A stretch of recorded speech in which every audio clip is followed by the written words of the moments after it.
Good morning श्रोतागणों। तो हाजिर हैं सुबह की प्रमुख खबरों के साथ। तो इससे पहले खबरों को विस्तृत रूप से जाने निवेदन रहेगा, कृपया चैनल को अभी सब्सक्राइब करें। तो पेश हैं आज सुबह की प्रमुख खबरें। देश में रोज 63 करोड़, हिमाचल में 31 लाख की लूट, सूबे के हर तीसरे व्यक्ति को टटोर रहे साइबर ठग। साइबर ठगों की आप पर नजर है। देश में रोज 63 करोड़ और हिमाचल में 31 लाख रुपए से ज़्यादा की साइबर ठगी हो रही है। सरकारी आंकड़ों पर गौर करें तो पिछले एक साल में देश में करीब 22,851 करोड़ और हिमाचल में लोगों के 114 करोड़ रुपए साइबर ठगों ने लूटे हैं। हिमाचल के हर तीसरे व्यक्ति को साइबर अपराधी टटोर रहे हैं। रोजाना औसत 310 कॉल आ रही हैं, यानी हर 5 मिनट में ठगों की एक कॉल आ रही है। उधर ठगी का शिकार करीब 30% लोग ही पुलिस में शिकायत दर्ज करवा रहे हैं। 70% सामने ही नहीं आ रहे हैं। उद्यमियों, कारोबारियों, अफसरों और वीआईपी सभी को साइबर ठग निशाना बना रहे हैं। सबसे ज़्यादा महिलाएं और बुजुर्ग निशाने पर हैं। चंडीगढ़ में हिमाचल के युवक का मर्डर, चाकू से छाती पर किए वार, दिल तक घाव, ऐसे आरोपियों तक पहुंची पुलिस। चंडीगढ़ में हिमाचल प्रदेश के युवक की हत्या हुई है। सेक्टर 43 में शिमला के युवक की हत्या के मामले में पुलिस ने 12 घंटे के भीतर 2 नाबालिग गिरफ्तार किए हैं। पुलिस ने आरोपियों के कब्जे से वारदात में इस्तेमाल किया गया चाकू और मृतक का मोबाइल बरामद किया है।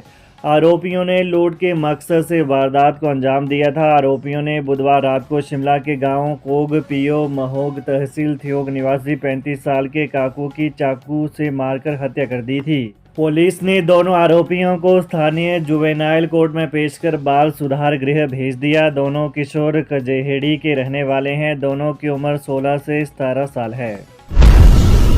शाह सिंडिकेट से जुड़े और चिट्टे मामले में संलिप्त शिमला पुलिस के 2 पुलिसकर्मी बर्खास्त। उत्तर भारत के 5 राज्यों में जाल बिछाने वाले शाह सिंडिकेट का साथ देने और चिट्टे मामले में संलिप्त पाए जाने पर शिमला पुलिस के 2 पुलिसकर्मियों को अपनी नौकरी से हाथ धोना पड़ गया है। शिमला पुलिस के चल रहे मिशन क्लीन भरोसा अभियान के तहत चल रही ताबड़तोड़ कार्रवाई के तहत शिमला पुलिस किसी को नहीं बख्श रही है। शिमला पुलिस ने अपने ही 2 कर्मियों के खिलाफ यह कार्रवाई की है। एसएसपी शिमला संजीव गांधी ने इन दोनों पुलिसकर्मियों को डिसमिस कर दिया है। इनमें constable Jugal Kishore number 358 Shah syndicate से जुड़ा हुआ था, जिसके सरगना संदीप शाह सहित कई गुर्गे पुलिस ने सलाखों के पीछे पहुंचाए हैं। मामले की जांच में सामने आया कि कांस्टेबल जुगल किशोर इस सिंडिकेट का सक्रिय हिस्सा रहा है। इसके अलावा कांस्टेबल संदीप कुमार को भी चिट्टे के मामलों में संलिप्त पाया गया था। शिमला पुलिस ने चिट्टे के साथ दबोचे गए 2 दर्जन अधिकारियों और कर्मचारियों के खिलाफ कार्रवाई करने को लेकर सरकार को पत्र भेजा है, जिसमें ये दोनों पुलिसकर्मी भी शामिल थे, लेकिन एसएसपी शिमला ने अपने विभाग से शुरुआत कर डाली है। हिमाचल में भारी बारिश, ओलावृष्टि का येलो अलर्ट, अगले 48 घंटे पड़ेंगे भारी, 5 से 7 डिग्री गिरेगा तापमान, तूफान से 50 घरों की छत उड़ी। हिमाचल प्रदेश में अगले 48 घंटे तक भारी बारिश और ओलावृष्टि होगी। मौसम विभाग ने आज प्रदेश के 6 जिले और कल 9 जिलों में बारिश, ओलावृष्टि और तेज तूफान चलने का ऑरेंज अलर्ट जारी किया है।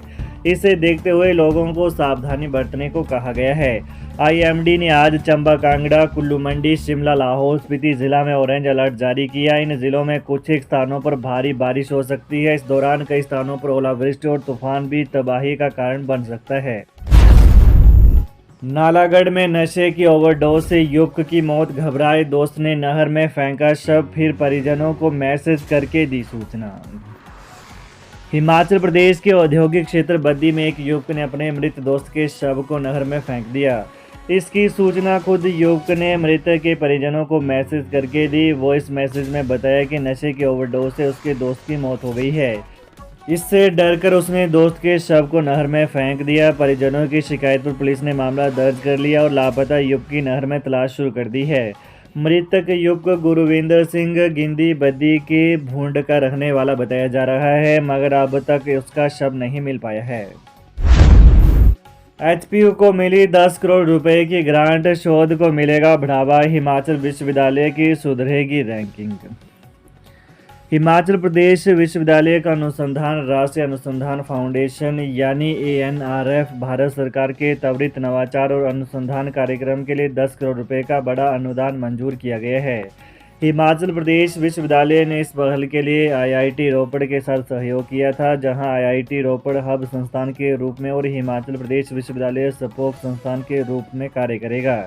HPU ने IIT रोपड़ के साथ जनवरी 2025 में विषयगत क्षेत्र एडवांस मटेरियल्स पर ANRF को प्रस्ताव भेजा था।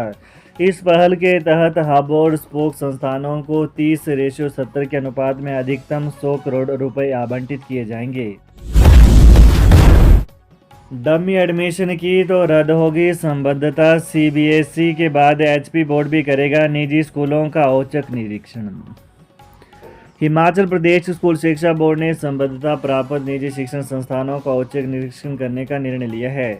औचक निरीक्षण में यदि किसी निजी संस्थान में डमी एडमिशन पाई जाती है तो संबद्धता रेगुलेशन के निर्धारित नियमों के तहत संस्थान को प्रदान की गई संबद्धता को सक्षम अधिकारी द्वारा तुरंत वापस ले लिया जाएगा।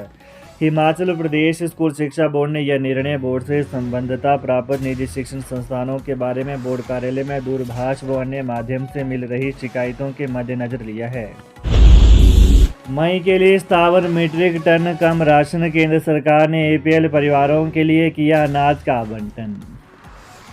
हिमाचल प्रदेश के राशन डिपो में मई माह से APL परिवारों को दिए जाने वाले सस्ते राशन का आवंटन केंद्र सरकार ने कर दिया है। अप्रैल माह की तुलना में मई के लिए 57 मीट्रिक टन राशन का कम आवंटन हुआ है, लेकिन इसका असर APL परिवारों को दिए जाने वाले चावल और आटे के कोटे पर नहीं पड़ेगा। राशन का आवंटन होने के बाद खाद्य नागरिक आपूर्ति एवं उपभोक्ता मामले विभाग ने डिपोओं के माध्यम से APL परिवारों को दिए जाने वाले आटे और चावल का स्केल तय किया है।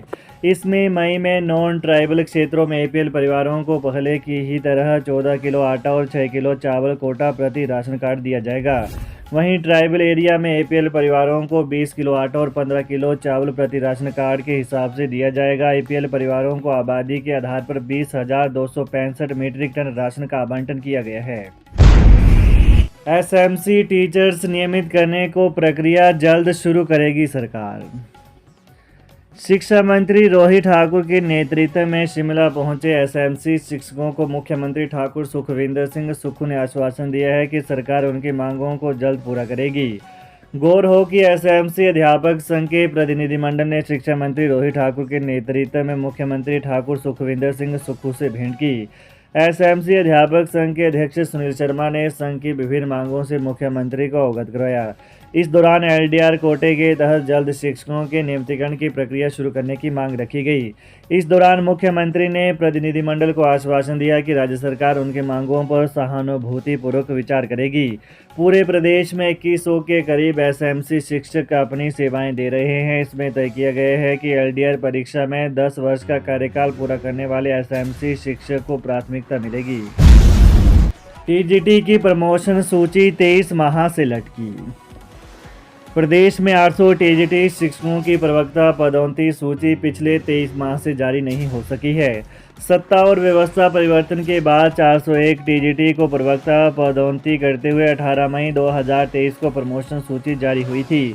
अगर 4 से 5 बार आवेदन लेकर 2 साल में भी प्रमोशन नहीं की गई तो इसका दोषी कौन है, यह प्रश्न राजकीय TGT कला संघ ने प्रदेश सरकार से किया है। तो ये रहा सुबह की प्रमुख खबरों का विश्लेषण। ताज़ा खबरों को जानने के लिए कृपया चैनल को अभी सब्सक्राइब करें। धन्यवाद।